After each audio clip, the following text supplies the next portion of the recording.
ఇప్పుడు మనం కేంద్ర ప్రభుత్వం ఇందాక బీజేపీ పార్టీ గురించి మాట్లాడుకున్నట్లయితే జనరల్గా అనాలసిస్లో ఇంతకు ముందు కంటే కూడా బీజేపీ గ్రాఫ్ తగ్గింది. మనకి ఫలితాల్లో ఆ విషయం తెలిసింది. ఆ తర్వాత కూడా కొన్ని రాష్ట్రాల్లో బీజేపీకి కొంత వ్యతిరేకత పెరిగింది అనేది కూడా వినిపిస్తుంది. నిజంగానే వ్యతిరేకత పెరిగిందా సార్? అసలు ఒకవేళ అలా జరిగితే దానికి వెనక కారణాలమ్మ పెరిగింది వ్యతిరేకత.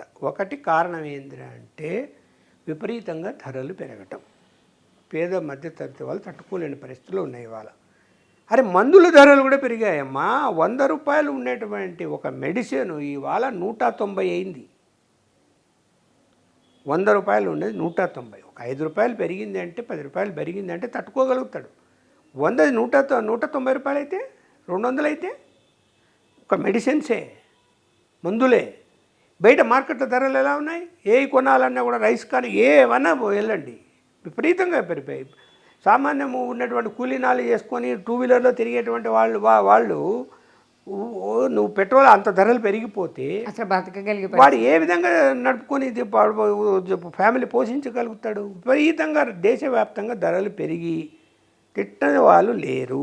ఆ ధరలు తగ్గించే విషయంలో ఫెయిల్ అయిపోయారు వాళ్ళు, నో డౌట్. కంట్రోల్ లేకుండా పోయింది. అరే మెడిసిన్స్ మీద కూడా తగ్గించలేని చేత కాకపోతే ఇంకా వేరే ఏం చేయగలుగుతారు వీళ్ళు? రెండోది బీజేపీలో కూడా కరప్షన్ పెరిగింది, నో డౌట్. ఈ రెండు దెబ్బతీసాయి, నో డౌట్ దాంట్లో. మరి వాటి గురించి వాటిని తట్టుకొని ఎలా బయటపడతారో తెలీదు. ఇప్పుడు కాశ్మీరు హర్యానా జరుగుతున్నాయి, అక్కడ ఖచ్చితంగా దాని ఫలితాలు కనిపిస్తాయి. ఇటు ఫలితాలు ఇప్పుడు నీతి నిజాయితీతో ఉండేటువంటి వాళ్ళు కూడా కార్యకర్తను చిన్నప్పటి నుంచి పార్టీలో ఉంటూ 40 ఏళ్ళ నుంచి పార్టీలో ఉంటూ పనిచేసి ఎదిగినటువంటి వాళ్ళని టికెట్ ఇచ్చి గెలిపించుకున్నామనే బుద్ధి ఉండాలనా?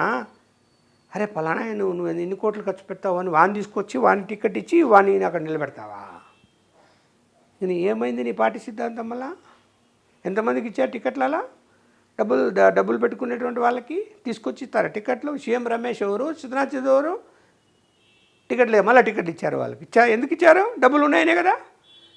ఆంధ్రప్రదేశ్లో కారణం ఏంటి చెప్పండి? వేరే కారణాలు ఏమైనా ఉన్నాయా? లేవు. ఇక్కడేం చేశారు? వేరే పార్టీ నుంచి వచ్చిన వాళ్ళకి అందరూ వాళ్ళే, వాళ్ళ ఎంపీలు గెలిచిన వాళ్ళు ఒక ఆయన కదా ఈయన, ఆయన ఇద్దరే ఉండేది. 8లో 6 మంది వేరే పార్టీ వాళ్ళు ఎంపీలు, వేరే పార్టీ నుంచి వచ్చిన వాళ్ళే కదా.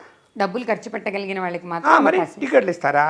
గెలవరా? నిజంగా మీరు మీ పార్టీ అమిత్ షా నరేంద్ర మోడీ యొక్క ఇమేజ్ జనంలో ఉన్నప్పుడు మీరు టికెట్ ఎవరికి ఇచ్చినా గెలిచాలా, అంతేనా? మీరు పార్టీ కార్యకర్తలకు నిజాయితీగా ఉన్నట్టు వాళ్ళకి ఎందుకు టికెట్లు ఇవ్వలేదు? పార్టీ సిద్ధాంతాలు ఉన్నాయి కదా మీకు ముందు. మరి ఎందుకు మీరు కూడా ఉన్నత వర్గాలకి డబ్బులు ఉన్న వాళ్ళకి టికెట్లు ఇచ్చారు? ఇచ్చుకుంటా కూర్చున్నారు. పోనీ డబ్బు పంచకుండా మీరు ఓట్లు ఎంచుకోగలగాలి కదా. ఎందుకు పంచారు మరి? సిగ్గుందా? ప్రధానమంత్రి గారు వచ్చి రోడ్ షో చేస్తుంటే ఇక్కడ ఆర్టిస్ట్ క్రాస్ రోడ్లో జనము రారేమో అని చెప్పి భయపడిపోయి చుట్టుపక్కల ఉన్న స్లమ్ ఏరియాస్కు పోయి ఒక్కొక్క మనిషికి 300 నుంచి 500 నుంచి పిలుచుకొని పోయినారు రోడ్డు మీదకి. ఏం చిక్కుంది పార్టీకి? మరి ఏం నరేంద్ర మోడీ గారు ఇమేజ్ ఉన్నట్టు? ఎందుకు చేసిండ్రు ఆ పని? వీళ్ళు ప్రధానమంత్రి రోడ్ షోకి ఇలా ఉంటే ఎందుకు చేసిండ్రు ఆ పని చెప్పాలి కదా మరి బీజేపీ వాళ్ళు సమాధానం. ఇప్పుడు మేమేమన్నా మిమ్మల్ని అనాదరించారా? లేదు. మళ్ళీ గెలిచారు కదా, కిషన్ రెడ్డి మళ్ళీ గెలిచాడు కదా ఈ పార్లమెంట్లో. అంటే వీళ్ళకి అభద్రతా భావం, భయం ఏర్పడిపోయిందంటారా ప్రతి నాయకుడికి? ఇప్పుడు మీరు అన్ని పార్టీల విశ్లేషణ చేశారు కదా. ఎలక్షన్స్ ఏంటంటే మేనేజ్మెంట్ చేయగలుగుతాము అనేటువంటి ధీమా ఏర్పడింది రాజకీయ పార్టీలకి. డబ్బుతో మేనేజ్ చేయగలుగుతాము అని ఆ ధీమాతో అది ఎల్లకాలం నడవదు. ఇప్పుడు దెబ్బతిన్నారు కదా మొన్న, అదే కారణం. దెబ్బతిన్నారు కదా. ఎప్పుడు కూడా బ్యాలెన్స్ చేసుకోవాలి. ఇప్పుడు మీరు చెప్తున్నారు ఒరిస్సాలో కానీ లేకపోతే పశ్చిమ బెంగాల్లో కానీ కూలీనాలి పని చేసుకునే వాళ్ళకి టికెట్లు ఇచ్చేవాళ్ళు ఎట్లా గెలిచారు? బీజేపీ టికెట్లు ఇస్తే గెలిచారా లేదా? చూపించారుగా వాళ్ళు ప్రభుత్వం ఏర్పాటు చేయొచ్చు అనే విషయాన్ని. మరి ఇక్కడ ఎందుకు గెలవరు? ఆంధ్రప్రదేశ్ తెలంగాణలో ఎందుకు గెలవరు? కార్యకర్తలు టికెట్లు ఇస్తే గెలవరా? గెలుస్తారు కదా.